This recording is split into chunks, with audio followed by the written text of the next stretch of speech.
Meanwhile,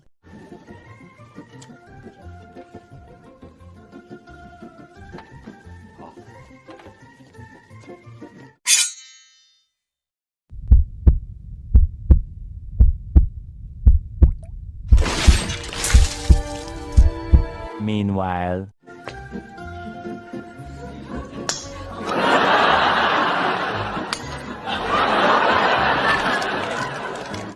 okay, ஷரிங்கான். ஷரிங்கான் பற்றி நான் ஒரு வீடியோ வந்து ஆல்ரெடி போஸ்ட் பண்ணியிருப்பேன். இப்போ நான் சேனல் ஆரம்பித்த ஸ்டார்டிங்கில். பட் சேனல் ஆரம்பித்த புதுசு அப்படின்றதுனால அந்த வீடியோ வந்து கொஞ்சம் சிம்பிளாக தான் இருக்கும். அந்தளவுக்கு ஷரிங்கானை பற்றி அந்த வீடியோவில் கவர் பண்ணியிருக்க மாட்டேன். பட் இந்த வீடியோவில் கம்ப்ளீட்டாக ஷரிங்கானை பற்றி தான் பார்க்க போகிறோம். லைக் ஷரிங்கானோட பேசிக் இன்ஃபர்மேஷன், ஷரிங்கானோட ஸ்டேஜஸ், ஷரிங்கானோட பவர்ஸ் அண்ட் எபிலிட்டிஸ்னு சொல்லிட்டு ஏகப்பட்ட விஷயங்கள் இருக்குது. ஸோ எல்லாத்தையுமே ஒன்று ஒன்றா பார்த்துடலாம். ஓகே, ஷரிங்கான் அப்படின்றது ஒரு டொஜுட்சு கெக்கே கென்கை. டொஜுட்சு கெக்கே கென்கைனா என்னன்னா, ஒரு குறிப்பிட்ட கிளான் இல்லை ஒரு குறிப்பிட்ட வம்சாவளிக்கு மட்டுமே கிடைக்கிற ஒரு ஐ பவர், ஆக்கியுலர் பவர் இல்லைனா கண் சம்பந்தப்பட்ட பவர்ஸ் தான் வந்து நருட்டோல டொஜுட்சுன்னு சொல்லுவாங்க. இப்போ எக்ஸாம்பிளுக்கு பியாகுகான் வந்து யூகா கிளானோட ஒரு டொஜுட்சு கெக்கே கென்கை.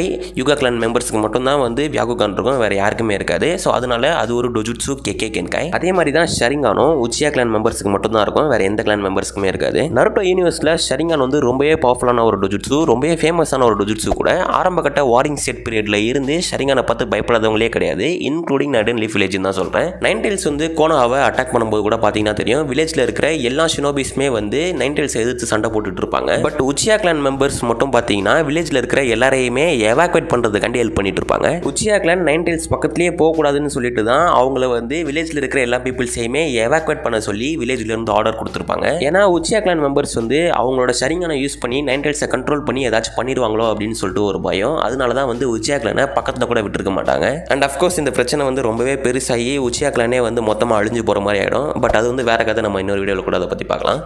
ஒரு உச்சியா கிளான் மெம்பர் வந்து ஷரிங்கானோடவே வந்து பிறக்க மாட்டாங்க. அவங்க போக போக தான் வந்து ஷரிங்கானை அவேக்கன் பண்ணுவாங்க. ஒரு உச்சியா வந்து அவங்களோட ஷரிங்கானை அவேக்கன் பண்ணணும்னா அவங்க ரொம்பவே பவர்ஃபுல்லான ஒரு எமோஷனை வந்து எக்ஸ்பீரியன்ஸ் பண்ணணும். அப்போ தான் அவங்களோட ஷரிங்கான் வந்து அவேக்கன் ஆகும். பவர்ஃபுல்லான எமோஷன்ஸ்னால் லைக் பெயின், லாஸ், சாரோ, இல்லை அவங்களுக்கு பிடிச்ச பர்சனை ப்ரொடெக்ட் பண்ணணும் அப்படின்ற டிசையர், இப்படி எதுவாக வேணா இருக்கலாம். ஸோ இப்படி அவங்க ரொம்பவே பவர்ஃபுல்லான ஒரு எமோஷனை எக்ஸ்பீரியன்ஸ் பண்ணும்போது அவங்க பிரெயின் வந்து ஒரு ஸ்பெஷல் டைப் ஆஃப் சக்ராவை வந்து ரிலீஸ் பண்ணும். அது அவங்களோட ஆப்டிக் நர்வ்ஸை வந்து அஃபெக்ட் பண்ணி அவங்களோட ஷரிங்கானை அவேக்கன் பண்ணும். இப்போ எக்ஸாம்பிளுக்கு சாஸ்கே எடுத்துக்கிட்டோம்னா, உச்சியா கிளான் மொத்தமாக அழிஞ்சு போனதை பார்த்து அந்த சோகத்தில், அந்த வருத்தத்தில் பார்த்தீங்கன்னா அவருக்கு ஷரிங்கான் வந்து அவேக்கன் ஆகும். இதுவே ஒபிட்டோக்கு பார்த்தீங்கன்னா எதுவுமே பண்ண முடியாது, நம்மளோட ஃப்ரெண்ட்ஸை நம்ம தான் காப்பாற்றி ஆகணும் அப்படின்ற ஒரு சிச்சுவேஷனுக்கு தள்ளப்படும் போது அவரோட ஷரிங்கான் பார்த்தீங்கன்னா அவேக்கன் ஆகும். அதே மாதிரி தான் இந்திராவுக்கும் அவரோட பிரதரை அவர் தான் காப்பாற்றி ஆகணும் அப்படின்ற ஒரு நிலைமைக்கு தள்ளப்படும் போது தான் அவரோட ஷரிங்கானும் பார்த்தீங்கன்னா அவேக்கன் ஆகும். சாஸ்கேவோட பொண்ணான சாரதா உச்சியாவுக்கு பார்த்தீங்கன்னா அவரோட ஷரிங்கான் வந்து சாஸ்கேவை ரொம்ப நாள் கழிச்சு மீட் பண்ண போகிற டைமில் வந்து அவேக்கன் ஆகிற மாதிரி காமிச்சிருப்பாங்க. பட் சாரதாவோட ஷரிங்கான் வந்து அதுக்கு முன்னாடியே பார்த்தீங்கன்னா அவேக்கன் ஆயிருக்கும். சாரதாவோட ஷரிங்கானை முதல்ல காமிச்ச எபிசோட்ல பார்த்தீங்கன்னாலே தெரியும், அவளோட ஷரிங்கான் வந்து இதுக்கு முன்னாடியே அவேக்கன் ஆயிடுச்சு அப்படின்றத வந்து சாக்குரா அந்த எபிசோட்ல வந்து மென்ஷன் பண்ணிருவாங்க. எதனாலனா சாஸ்கே சாரதாவை சுற்றி இல்லாத அந்த ஆப்சன்ஸ் வந்து சாரதாவை சின்ன வயசுல இருந்தே ரொம்பவே அஃபெக்ட் பண்ணதாகவும், அதனால அந்த சோகத்தினால வந்து அவளோட ஷரிங்கான் சின்ன வயசுலேயே அவேக்கன் ஆனதா பார்த்தீங்கன்னா சாக்குரா வந்து மென்ஷன் பண்ணியிருப்பாங்க. இது வந்து அப்படியே சாஸ்கேக்கு நடந்த மாதிரி தான். சாஸ்கேக்கு வந்து உச்சியா கிளான் மொத்தமாக அழிஞ்சு போகும்போது அவரோட ஷரிங்கான் வந்து அவேக்கன் ஆகும். பட் அது அவருக்கு தெரியவே தெரியாது. கொஞ்சம் வருஷங்கள் கழிச்சு தான் அந்த ஷரிங்கானை அவர் வந்து மறுபடியும் அவேக்கன் பண்ணுவார். ஸோ சாஸ்கேக்கு நடந்த மாதிரியே தான் சாரதாவுக்கும் நடந்திருக்கு. ஓகே, ஷரிங்கானில் அந்த கம்மா மாதிரி ஒரு சிம்பிள் இருக்கும்ல, அதை வந்து டொமோயின்னு ஜாப்பனீஸில் சொல்லுவாங்க. அதோட இங்கிலீஷ் டிரான்ஸ்லேஷனே பார்த்தீங்கன்னா வந்து கம்மா தான். அந்த கம்மா சிம்பிள் இருக்குல்ல, அதை தான் வந்து அவங்க ஜாப்பனீஸில் டொமோயின்னு சொல்லுவாங்க. ஜாப்பனீஸில் ப்ரொனவுன்ஸ் பண்ணும்போது டொமோய் அப்படின்ற மாதிரி வரும். பட் இங்கிலீஷில் வந்து அதை ப்ரொனவுன்ஸ் பண்ணும்போது டோமே அப்படின்னு இருக்கும். ஸோ டோமே அப்படின்றதே வந்து நம்ம இந்த வீடியோ ஃபுல்லாகவே யூஸ் பண்ணிக்கலாம். ஸோ ஷரிங்கானில் மொத்தம் 3 டோமே இருக்கும். பட் மோஸ்ட்லி ஷரிங்கானை ஒருத்தங்க அவேக்கன் பண்ணும்போது அவங்க 1 டோமே ஷரிங்கானை தான் அவேக்கன் பண்ணுவாங்க. அந்த ஷரிங்கானை அவங்க ட்ரெயின் பண்ணி அவங்களோட லிமிட்ஸை புஷ் பண்ணும்போது அவங்களோட ஷரிங்கான் 2 டோமே ஷரிங்கானா வந்து மெச்சூர் ஆகும். அதையும் நல்லா ட்ரெயின் பண்ணி அவங்களோட லிமிட்ஸை இன்னும் ஃபர்தரா புஷ் பண்ணும்போது அவங்களோட ஷரிங்கான் 3 டோமே ஷரிங்கானா வந்து மெச்சூர் ஆகும். பட் சில பேருக்கு அவங்க ஷரிங்கானை முதல் தடவை அவேக்கன் பண்ணும்போதே அவங்க ஷரிங்கான் 2 டோமே ஷரிங்கான்ல இருந்து அவேக்கன் ஆகும். சில பேருக்கு ஒருத்தவங்களோட ஷரிங்கான் 3 டோமேவை அச்சீவ் பண்ணும்போது அது ஒரு கம்ப்ளீட்டான ஒரு மெச்சூரான ஷரிங்கான் அப்படின்னு சொல்லலாம். ஏன்னா அதோட ஒரு பேசிக் பொட்டன்ஷியலை அதை அச்சீவ் பண்ணிடுச்சு. 1 டோமே ஷரிங்கான்ல இருந்து 2 டோமே ஷரிங்கானா அது மெச்சூர் ஆகும்போதே அதோட பவர் லெவலும் வந்து டெவலப் ஆக ஆரம்பிச்சிடும். அதே மாதிரி 2 டோமே ஷரிங்கான்ல இருந்து 3 டோமே ஷரிங்கானா அது வந்து மெச்சூர் ஆகும்போது அதோட பவர்ஸ் இன்னும் வந்து டெவலப் ஆகும். ஸோ ஒருத்தங்க ஷரிங்கான் வந்து எந்த அளவுக்கு பவர்ஃபுல்லாக இருக்கு அப்படின்றத அவங்க ஷரிங்கான்ல இருக்கிற டோமோயோட கவுண்ட்ஸை வச்சே கண்டுபிடிச்சிடலாம். Okay, speaking of power, I mean speaking of ஷரிங்கானோட பவர்ஸ்.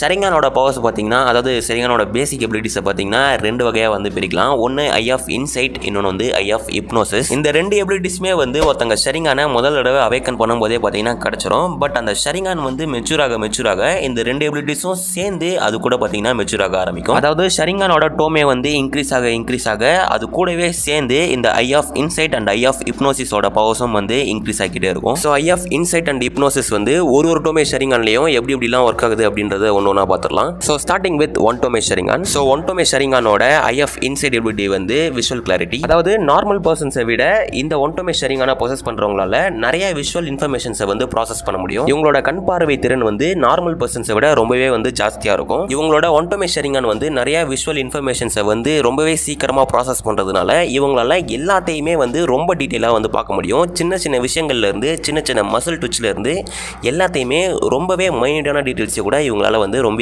ஈஸியாக பார்த்துட முடியும். அண்ட் ஆல்சோ ரொம்பவே வேகமாக மூவ் ஆகிற ஆப்ஜெக்ட்ஸை கூட இவங்களால வந்து ஈஸியாக நோட்டீஸ் பண்ணிட முடியும். ஸோ ரொம்பவே ஃபாஸ்ட்டான ஒரு ஆப்போனண்ட்டோட வந்து கீப் அப் பண்ணுறது வந்து ஒரு நார்மலான பர்சனை விட இந்த ஒன் டோமே ஷரிங்கான ப்ராசஸ் பண்ணுறவங்களுக்கு ரொம்பவே ஈஸி. எக்ஸாம்பிளுக்கு வந்து ஆப்போனண்ட் என்ன தான் வேகமாக வந்து ஹேண்ட் சென்ஸை யூஸ் பண்ணாலும் அவன் நெக்ஸ்ட் என்ன ஜூட்ஸு வந்து கேஷ் பண்ண போகிறான் அப்படின்றத அவங்களால ஈஸியாக கண்டுபிடிச்சு அதிலிருந்து தப்பிச்சிடவும் முடியும். ஓகே, இப்போ நம்ம ஒன் டோமே ஷரிங்கானோட ஐ ஆஃப் ஹிப்னோசிஸ் எபிலிட்டிஸை வந்து பார்த்துருவோம். ஸோ ஐ ஆஃப் ஹிப்னோசிஸோட இந்த முதல் லெவலில் வந்து அதாவது ஒன் டோமே ஷரிங்கான யூஸ் பண்ணுறவங்களால சக்கராவை வந்து விஷுவலாக பார்த்தீங்கன்னா பார்க்க முடியும். ஸோ விஷுவலாக சக்கராவை பார்க்கறதுக்கு இந்த ஒன் டோமே ஷரிங்கான் வந்து யூஸரை அலோவ் பண்ணுறதுனால எந்த ஒரு சக்கரா பேஸ்ட் ட்ராப்ஸ் கிட்ட இருந்தும் அவங்களால ஈஸியாக வந்து தப்பிச்சிட முடியும். அந்த ட்ராப்ஸ் அவங்களால கண்டுபிடிச்சிட முடியும். ஆக்சுவலாக இந்த ஒன் டோமே ஷரிங்கானை வச்சு நடுவில் இருக்கிற அப்ஸ்டக்கல்ஸை தாண்டி இருக்கிற சக்கரஸை கூட இவங்களால பார்க்க முடியும். பியாக்குகான் அளவுக்கு இல்லை, பட் கொஞ்சம் தூரத்துக்கு இவங்களால அப்ஸ்டக்கல்ஸை தாண்டி அந்த சைட் இருக்கிற சக்கராவை பார்த்தீங்கன்னா டிடெக்ட் பண்ண முடியும். ஸோ ஆப்போனண்ட் வந்து ஒரு குறிப்பிட்ட டிஸ்டன்ஸ்குள்ளே பதுங்கி இருந்தால் கூட நம்ம ஷரிங்கானை யூஸ் பண்ணி அவங்களோட சக்கராவை டிடெக்ட் பண்ணி அவங்க எங்கே இருக்காங்க அப்படின்றத ஈஸியாக கண்டுபிடிச்சிடலாம். அது மட்டும் இல்லாமல் நார்மல் கெஞ்சுட்ஸு கிட்டே இருந்து இந்த ஒன் டோமே ஷரிங்கான் யூசர்ஸ்க்கு செம்ம டிஃபென்ஸ் பார்த்தீங்கன்னா கிடைக்கும். எப்படின்னா ஒருத்தங்க கெஞ்சுட்ஸுவை கேட்ச் பண்ணும்போது அவங்க உடம்புல இருந்து சக்கரா டிராவல் ஆகி இவங்க உடம்புக்கு வரதை இவங்க ஷரிங்கானை வச்சு கண்டுபிடிச்சி அதுலேருந்து ஈஸியாக தப்பிச்சிட முடியும்.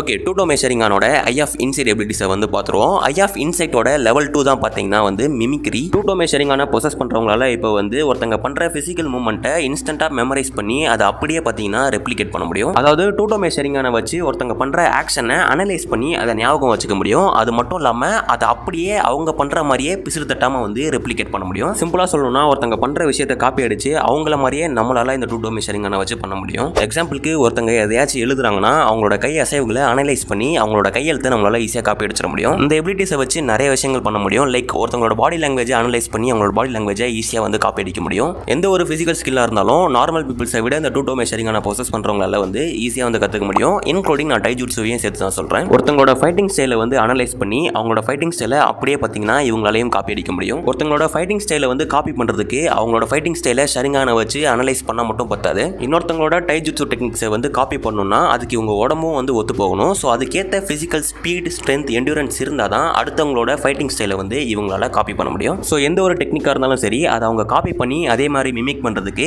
இவங்களோட உடம்பும் ஒத்துழைக்கணும். இவங்க உடம்பு அதுக்கு ரெடியாக இருந்தால் மட்டும்தான் அவங்களால எந்த ஒரு டெக்னிக்காக இருந்தாலும் அதை வந்து பெர்ஃபார்ம் பண்ண முடியும். ஸோ அவங்க ஷரிங்கானோட கீப் அப் பண்ணுறதுக்கு அவங்களோட உடம்பையும் அதுக்கேற்ற மாதிரி ட்ரெயின் பண்ணுறது ரொம்பவே அவசியம். அது மட்டும் இல்லாமல் இந்த பர்டிகுலர் மிமிக்ரி எபிலிட்டியை வச்சு ஒருத்தவங்களோட வாய் அசைவுகளை அனலைஸ் பண்ணி அவங்க என்ன பேசுகிறாங்க அப்படின்றத கூட நம்மளால வந்து கண்டுபிடிச்சிட முடியும்.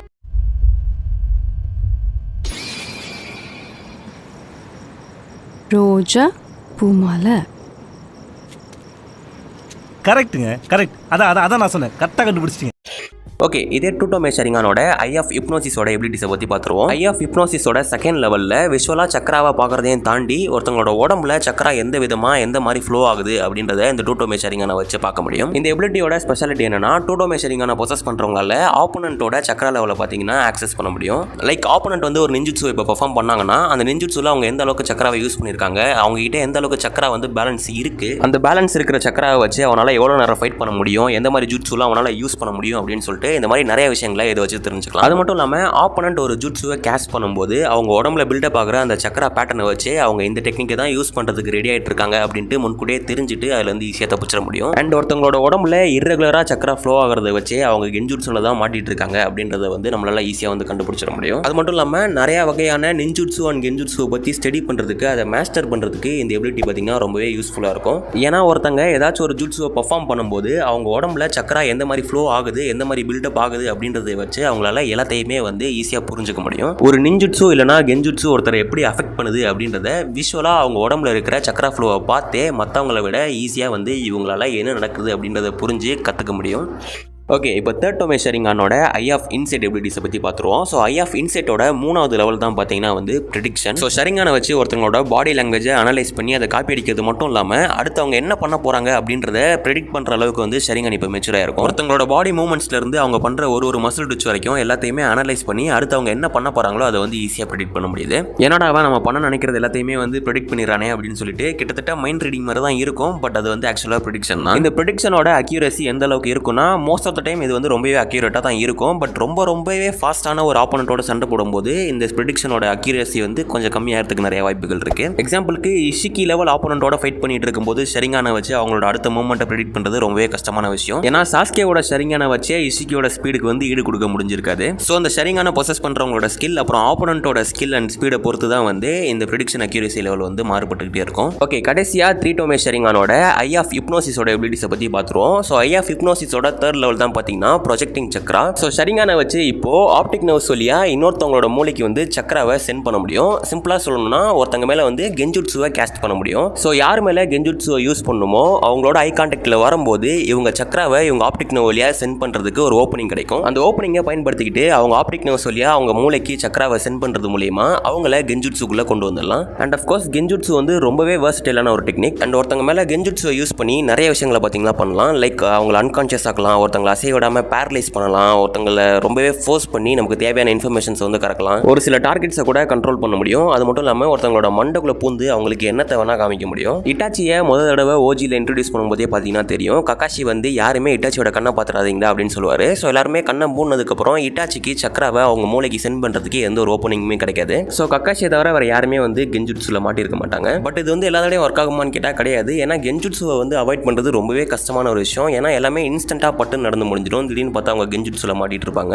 ஒருத்தங்க எப்போ கெஞ்சுட்ஸுவை யூஸ் பண்ணுவாங்க அப்படின்ற ஒரு ஐடியாவே இல்லாத பட்சத்தில் அதை வந்து அவாய்ட் பண்ணுறது ரொம்பவே கஷ்டமான ஒரு விஷயம். ஸோ ஃபுல்லாக மெச்சூரான ஷரிங்கானை மாஸ்டர் பண்ணி இந்த ஐ ஆஃப் இன்சைட் அண்ட் ஹிப்னோசிஸோட எல்லா எபிலிட்டிஸையுமே சேர்த்து யூஸ் பண்ணும்போது அந்த ஷரிங்கானை ரொம்பவே எஃபெக்டிவாக வந்து இன்னும் யூஸ் பண்ண முடியும். ஸோ அந்த இண்டிவிஜுவல் பர்சனோட ஃபிசிக்கல் ஸ்ட்ரென்த், ஸ்பீட் அப்புறம் சக்கரா நேச்சர்ஸோட ஒத்து போகிற எந்த ஒரு ஜுட்ஸுவாக இருந்தாலும் அவங்களால காப்பி பண்ணி அதை கற்றுக்க முடியும். பட் அடுத்தவங்களோட கெக்கே கென்கை எபிலிட்டிஸை வந்து இவங்களால காப்பி பண்ணி கற்றுக்க முடியாது. ஏன்னா அதெல்லாம் யூஸ் பண்ணணும்னா அவங்க வந்து ஜெனட்டிக்கலி பொட்டன்ஷியலாக இருக்கணும். பட் அதெல்லாம் தாண்டி எந்த ஒரு காம்ப்ளிகேட்டடான ஒரு ஜுட்ஸுவாக இருந்தாலும் மற்றவங்களோட இவங்களால ஈஸியாகவே வந்து கற்றுக்க முடியும். ஏன்னா மற்றவங்க யூஸ் பண்ணுற ஜுட்ஸுவை இந்த ஷரிங்கானோட எபிலிட்டிஸ்லாம் வந்து பிரித்து ரொம்பவே டீட்டெயிலாக காமிக்கும். ஸோ அதனால மற்றவங்களோட ஷரிங்கானை பொசஸ் பண்ணுறவங்களால ஈஸியாக வந்து நிறைய ஜுட்ஸுவை வந்து கற்றுக்க முடியும். இப்படி தான் கக்காஷி வந்து 1000 ஜுட்ஸுவை காப்பி பண்ணி லேர்ன் பண்ணாரு. பட் இந்த ஜுட்ஸுவை யார்கிட்ட இருந்து காப்பி அடிச்சாருன்னு தெரியல. அந்த 1000 இயர்ஸ் ஆஃப் டெத் ஜுட்ஸுவில் அவர் சிடோரியை மட்டும் இன்ஃபியூஸ் பண்ணியிருந்தாருன்னு வச்சுக்கோங்க. அது கக்காஷியோட ஒரு மர்சிலெஸ்ஸான ஒரு ஜுட்ஸுவாக இருந்திருக்கும்.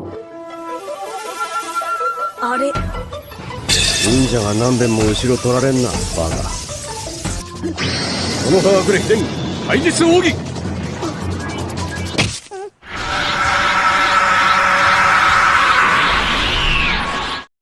ஷரிங்கான் வந்து ஒரு டொஜுட்ஸு கெக்கே கென்கை, அதாவது ஆர்கன் சம்மந்தப்பட்ட ஒரு கெக்கே கென்கை அப்படின்றதுனால உச்சியாவை தவிர மற்ற பீப்புள்ஸும் வந்து ஷரிங்கானை டிரான்ஸ்பிளான்ட் பண்ணுறது மூலிமா யூஸ் பண்ண முடியும். பட் என்ன பிரச்சனைனா உச்சியா கிளான் மெம்பர்ஸுக்கு ஷரிங்கானை யூஸ் பண்ணுறதுக்கு ஜெனட்டிக்கலாகவே வந்து பொட்டன்ஷியல் இருக்கும். பட் உச்சியா கிளானை தவிர மற்ற பர்சன்ஸ் வந்து ஷரிங்கானை யூஸ் பண்ணும்போது அந்த ஷரிங்கான் நிறைய சக்கராவை பார்த்தீங்கன்னா யூஸ் பண்ண ஆரம்பிச்சிடும். அதனால அவங்க சீக்கிரம் டயர்டும் ஆகிடுவாங்க. அது மட்டும் இல்லாமல் ஒரு உச்சியா கிளான் மெம்பரோட ஐ சார்க்கெட்லேருந்து ஷரிங்கானை கலட்டினதுக்கப்புறம் அது எப்போவுமே பார்த்தீங்கன்னா ஆக்டிவாக தான் இருக்கும். அதை நார்மல் கண்ணுக்கும் ஷரிங்கானுக்கும் வந்து டர்ன் ஆஃப்லாம் பண்ண முடியாது. ஸோ அந்த ஷரிங்கானை வேறு யாராச்சும் இம்ப்ளான்ட் பண்ணால் கூட அந்த ஷரிங்கான் வந்து எப்போவுமே ஆக்டிவாக தான் இருக்கும். ஸோ அதனால இன்னும் நிறைய சக்கரா வந்து கன்சியூம் ஆகும். அந்த சக்கரா யூசேஜை ஓரளவுக்கு கம்மி பண்ணணும்னு சொல்லிட்டு தான் கக்காஷி வந்து அவரோட ஷரிங்கானை யூஸ் பண்ணாத டைமில் வந்து அதை மறைச்சு வச்சிருப்பாரு. அண்ட் ஷரிங்கானோட மற்ற 2 எபிலிட்டியான ஈசனாமி அண்ட் ஈசனாகிக்கு நான் தனியாக இன்னொரு வீடியோ வந்து பண்ணலான்னு இருக்கேன். ஸோ ஷரிங்கானை பற்றியும் ஷரிங்கானோட எபிலிட்டிஸை பற்றியும் நான் முடிஞ்ச அளவுக்கு கவர் பண்ணிட்டேன்னு நினைக்கிறேன். ஏதாச்சும் மிஸ் பண்ணியிருந்தாலோ சொல்லாமல் விட்டுருந்தாலோ கமெண்ட் செக்ஷனில் மென்ஷன் பண்ணுங்கள். நானும் தெரிஞ்சுக்கிறேன், மற்ற எல்லாருமே தெரிஞ்சுக்கிட்டோம். ஷரிங்கானை பற்றின சின்ன சின்ன ஈவெண்ட்ஸ் அண்ட் டீட்டெயில்ஸ்லாம் இருக்குது. பட் அது எல்லாத்தையுமே வந்து நான் ஷார்ட்ஸில் கவர் பண்ணலான்னு இருக்கேன். அது மட்டும் இல்லாமல் மாங்கிகோ ஷரிங்கானை பற்றியும் எட்டர்னல் மாங்கிகோ ஷரிங்கானை பற்றியும் நான் தனியாக இன்னொரு வீடியோ சீக்கிரமாகவே முடிஞ்ச அளவுக்கு அப்லோட் பண்ணுறேன். ஸோ ஏன் வீடியோ பிடிச்சிருந்தா ஒரு லைக் பண்ணிவிட்டு அப்படியே மற்ற விஷயம் பார்த்துட்டு உங்களுக்கு பிடிச்சிருந்தா சப்ஸ்கிரைப் பண்ணுங்கள். எனக்கு ரொம்ப யூஸ்ஃபுல்லாக இருக்கும். ஸோ தேங்க்ஸ் ஃபார் வாட்சிங். அடுத்த நல்ல வீடியோவில் உங்கள் எல்லாரையுமே பார்க்குறேன்.